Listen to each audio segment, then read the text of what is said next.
Hi, everyone. So, jumping back into Restart, Chapter 8 is from Chase's perspective. He had just spent some time, um, we had spent some time with Shoshana, and she had been texting or messaging her brother. He's really struggling with all of this. Okay. Chapter 8 Chase Ambrose. The Hiawassee Middle School Hurricanes play a preseason scrimmage against East Norwich on Saturday. I make it a point to be there, not as a player, but as a member of the video club. Ms. DeLeo put me in charge of athletics for the video yearbook, so the game is a good place to start. As I climb the bleachers, the flip cam is an awkward weight in my hand. I don't feel like a video club kid. Not that I can recall being any kind of kid. This is supposed to be the site of my greatest glories, yet I've lost all that. The sight of the players on the field doesn't bring back a rush of gridiron memories. I guess I always pictured vast crowds cheering my name, but there isn't much of a turnout for the scrimmage. Maybe a couple of dozen kids and a handful of other people scattered around the stands. I raise the camera and shoot a couple of plays. Brendan said I was a natural filming how to clean your tricycle. That was easy, though.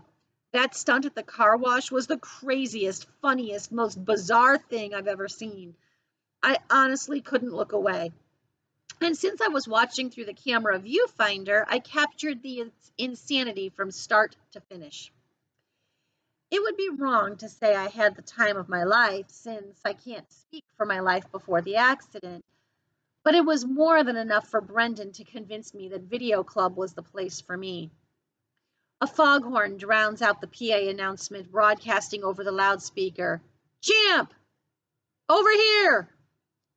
I'm going to reread that because I think I left out a word or two.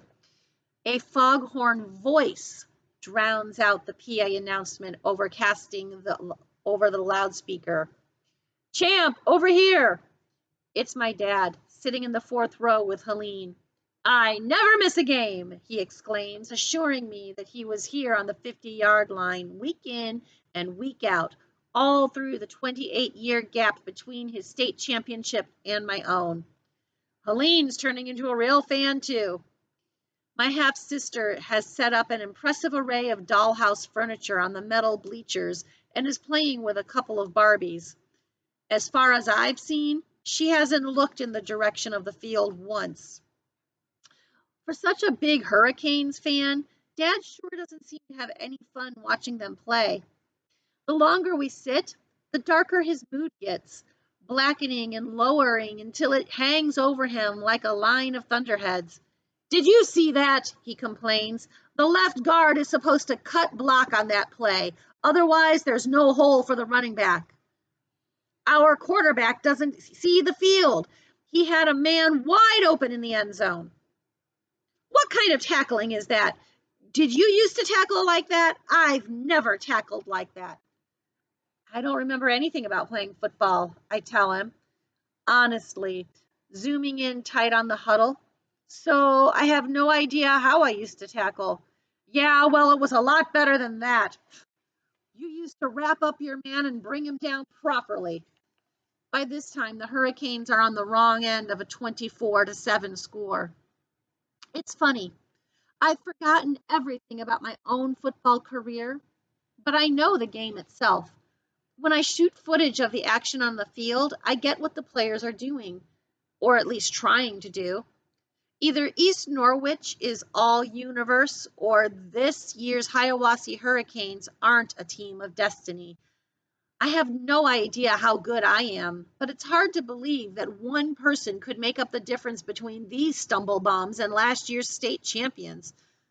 We're out of sync, I observe. The O-line is opening up some good holes, but the backs are never in the right place to run through them. Exactly.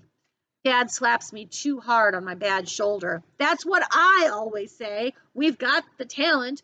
When we do when you're on the field anyway. All we need is the timing. I'm sure it isn't the first time my father and I have ever agreed on something, but it's the first time I actually remember. That's another thing amnesia made me forget, how much I like his approval. Helene has dismantled her Barbie condo on the bleachers and is bored out of her mind. Daddy, can we leave? Not yet, honey. Dad doesn't even glance her way from the field. It's still the third quarter. I point the flip cam at her. Why don't you set up the furniture again? We can make a movie about your dolls. She curls her lip at me. They're Barbies. Barbie can be a movie star, I offer. As she places the plastic chairs and tables with great care, quarterback Joey Petronas throws an interception that East Norwich runs back for yet another touchdown. That does it for Dad. He's gone off on a diatribe against the players, the coaches, and even the guys who make the chalk lines on the field. I'm not immune either. He finishes with, "What are you doing with that camera anyway? You should be in this game, not taking pictures of it. I know you don't remember how good you are, but I promise you, you are that good." I start to tell him I'm only here to cover the team for the video yearbook, but something makes me swallow the words before they hit the air. I understand on a gut level that isn't what Dad wants to hear. Instead, I find myself saying, I want to get back to the field as soon as the doctor gives the okay. You'll see. I'll be out there. Dad nods, pleased. I just lost my place. Hold on. Dad nods, pleased. That's who we are, champ. We're Ambrose men. We're the doers. Other people take pictures of us. Helene acts out entire storylines with her Barbies. I capture it all on video, all the while keeping up a running game commentary with Dad, who doesn't seem to be a Barbie guy. Surprise, surprise. When I play my footage back to Helene on the tiny screen, she squeals with delight. And there, sitting on the bleachers in front of a bad football game, it happens. I remember. I mean, there's nothing wrong with my ability to remember. I remember everything that happened since I woke up in the hospital, but before the accident, before that weird image of the blue girl, nothing until now. It's a flashback of Helene. She's probably what triggered it, because in my memory, she's squealing just like she is now. Wait, no, it isn't a happy sound. Her cheeks are red, her face twisted, and she's about to bawl. In the memory, I'm holding a stuffed teddy bear, her favorite. I remember that too. Actually, I've got the bear in my left hand and its head in my right. I ripped the head off a 4-year-old's teddy bear. That's evil. Definitely not the memory I've been hoping for, but still. I remember something, I exclaim out loud. Yeah? What? Dad actually turns his attention from the game. Something from before the accident. See? He's triumphant. I told you there's nothing wrong with you. You'll be back in commission in no time. And man, do we ever need you out there. On the field, our halfback takes a handoff and is buried under a pile of East Norwich jerseys. Dad's looking away, so he misses it. A tiny gap in the weak side of the defensive line. Our guy could have hit that. I would have hit that. A stutter step to the left, that's what I would have done. Juke out the linebacker and gone. My shoulders shimmy as I make the imaginary cuts in my head. I see it now. I was a player. Correction, I am a player. And as I picture it, the image of the headless teddy bear starts to fade. After all, it's just a stuffed toy. Helene is perfectly happy now. No harm, no foul. I'll bet she's forgot it even happened.